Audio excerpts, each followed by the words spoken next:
बड़ी कंपनी छोड़ खेती से की शुरुआत। पहले गांव के लोगों ने उड़ाया,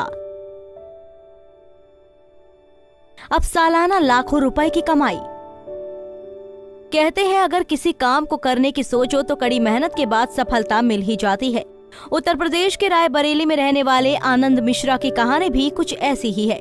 मल्टीनेशनल कंपनी में अच्छी सैलरी वाली जॉब के बावजूद गांव की मिट्टी ने उन्हें अपनी ओर आकर्षित कर लिया। आनंद ने लाखों रुपए की नौकरी छोड़कर अपने गांव में बागवानी शुरू की। लोगों ने पहले उनका मजाक उड़ाया, उन्हें नुकसान भी सहना पड़ा, लेकिन उन्होंने मेहनत करना नहीं छोड़ा।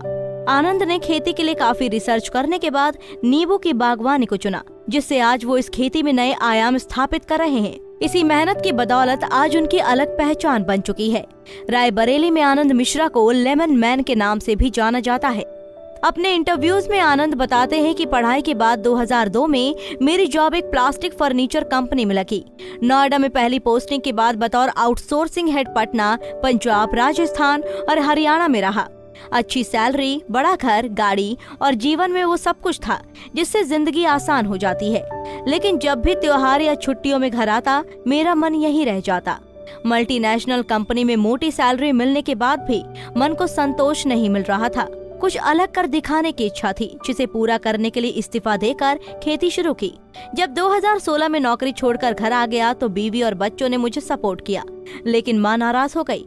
मैंने अपने 1 हेक्टेयर खेत में गेहूं और धान में हाथ आजमाया, लेकिन घाटा सहना पड़ा। घर का खर्च चलाने के लिए 13 साल की नौकरी में जो थोड़े बहुत पैसे बचाए थे, उसका इस्तेमाल किया। इस दौरान काफी रिसर्च के बाद नींबू का चयन किया। आसपास के जिलों में आम, केला, अमरूद और अन्य फल थे, लेकिन रायबरेली में नींबू की खेती कोई नहीं करता था। आनंद के मुताबिक नींबू की फसल में 2 साल तक बहुत मुनाफा नहीं होता है, लेकिन जब आप देखभाल करते रहते हैं तो तीसरे साल से आपको मुनाफा मिलना शुरू हो जाता है और हर साल ये लगभग दुगना होता है। उन्होंने बताया, पहले साल 2018 में लगभग 80,000 रुपए मिले और 2019 में लगभग 3 लाख कमाए। अब 2020 में ये कमाई 5 से 6 लाख पहुंच गई है। 2021 में 10 लाख तक कमाई हो जाएगी। आज हमारा नींबू प्रदेश ही नहीं बल्कि अन्य राज्यों में भी चर्चा का विषय बना हुआ है। जल्द ही यूपी से नींबू विदेशों में भी जाएंगे।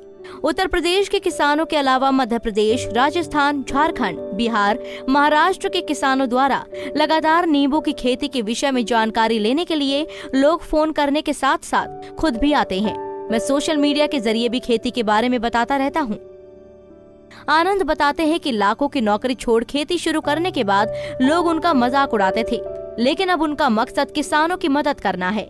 आनंद के मुताबिक थोड़ा सा बदलाव कर किसान अपनी खेती को बेहतर कर सकता है। हमसे जुड़े रहने के लिए हमारे YouTube चैनल को सब्सक्राइब करें और नई वीडियो की नोटिफिकेशन के लिए बेल आइकॉन को दबाएं। अगर आप ये वीडियो Facebook पर देख रहे हैं तो लाइक जरूर करें और ज्यादा से ज्यादा शेयर करें। धन्यवाद।